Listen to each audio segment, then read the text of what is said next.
이념으로 갈라져 맞서고 있는 남과 북, 자유민주주의를 선택한 대한민국은 6.25 전쟁의 폐허 속에서 세계 10위권의 경제 대국으로 성장한 데 비해 공산주의에 짓밟힌 북한은 인권 말살과 굶주림, 3대 세습, 1인 독재 공포정치에 신음하고 있습니다.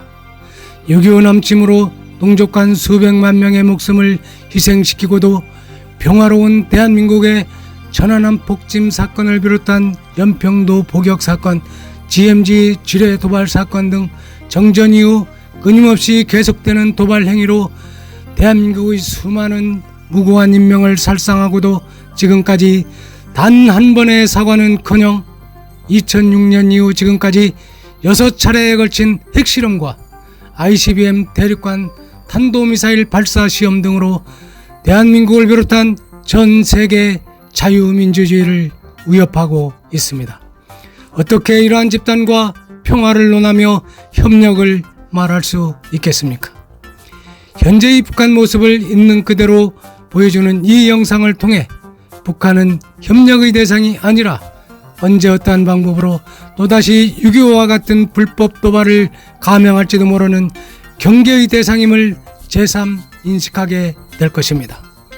먼 훗날 남북이 다 함께 잘 사는 날을 기다리며 국력이 부강한 나라, 정신세계가 아름다운 통일 대한민국이 세계 중심에 서서 전 세계의 평화의 등불을 밝게 비추는 희망의 나라가 되는 날을 고대해 봅니다. 1950년 1월 12일 당시 미국 국무장관이었던 딘 에치스는 전 미국 신문기자협회에서 한 아시아에서의 위기라는 연설에서 소련의 스탈린과 중공의 마오쩌둥의 영토적 야심을 저지하기 위해 미국의 동북아시아 방위선을 재확인하며 미국의 극동 방위선에서 한국과 타이완, 인도차이나 반도를 제외시킨다 라고 선언하였다. 이 에치슨 선언은 소련과 중공의 미국은 한반도에 대한 군사적 공격에 대응하지 않는다는 입장으로 오판케 하였다. 스탈린은 1949년 3월 7일에는 미군 철군이 이루어지지 않았기 때문에 시기상조라고 거부했지만 김일성이 중공의 모택동으로부터 전쟁이 나면 병력을 지원해준다는 약속을 받아내고 1950년 1월의 에치슨 라인 선언으로 미군이 철수하자 1950년 4월 10일 이를 허가하여 6.25 남침 전쟁이 결정되었다. 3년에 걸친 전쟁은 국제 공산주의 침략을 봉쇄하기 위한 자유세계의 응전이었지만 어느 쪽도 일방적인 승리를 기록하지 못한 채 휴전으로 미봉되었고 한반도의 분단은 계속되었다. 김일성은 전쟁 후 북한의 권력을 분점하고 있던 남로당파, 연안파, 소련파, 빨치산파 등 정적들을 차례로 숙청 제거하고 1인 독재 체제를 완성했다. 경쟁자를 모두 숙청 제거한 김일성은 세계에서 그 유래를 찾기 힘들 정도로 개인 숭배 작업에 돌입했다.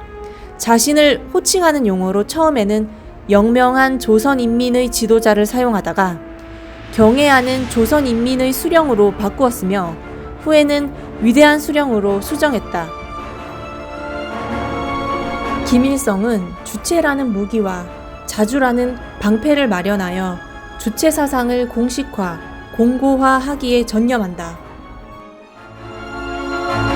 김일성의 아들 김정일은 1970년대 초 주체 사상을 마르크스 레닌주의와는 다른 독자적인 정치 철학으로 정립하고 전대미문의 수령 절대주의라는 우상화 카드를 내놓았고 위대한 수령 김일성 동지의 혁명 사상을 신조화하여 절대 복종, 목숨 바쳐 투쟁한다는 등의 북한판 10계명인 당의 유일사상 체계 확립의 10대 원칙을 발표하여 수령에 대한 절대적 충성심을 요구했다.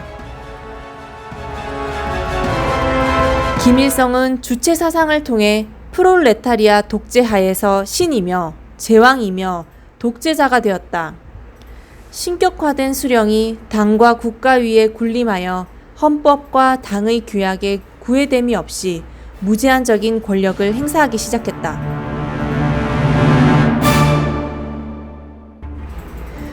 주체사상은 수령과 당과 인민을 영생하는 사회정치적 생명체로 규정하고 그 유기적 상호관계를 수령은 최고의 뇌수, 당은 몸체, 인민은 수족으로 설명한다.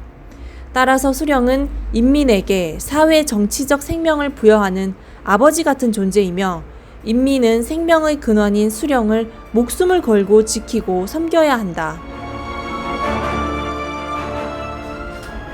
이때부터 만주에서의 김일성 항일 무정투쟁 역사가 미화 날조되었고 동명이인의 김일성이 일본군 순사가 5명밖에 안 되는 함경남도 보천보 작은 마을의 파출소를 습격한 사건을 대대적으로 조작하는 등 범국가적 차원에서 김일성 우상화와 개인 숭배화 작업이 진행되었다. 김일성은 축지법을 쓰며 솔방울로 수류탄을 만들고 총알 하나로 2사람을 명중시켰다고 선전한다.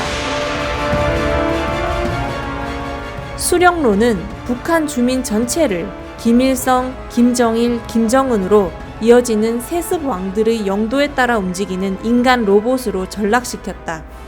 경제에서의 자립은 자력갱생이라는 미명 아래 쇄국 폐쇄주의로 이어져 북한 경제가 완전 붕괴되기 시작했다. 1990년대 고난의 행군 시기에 북한은 경제 파국으로 인해 배급제를 포기하고 각자 알아서 먹고 살라고 식량 문제를 주민들에게 떠넘겼다.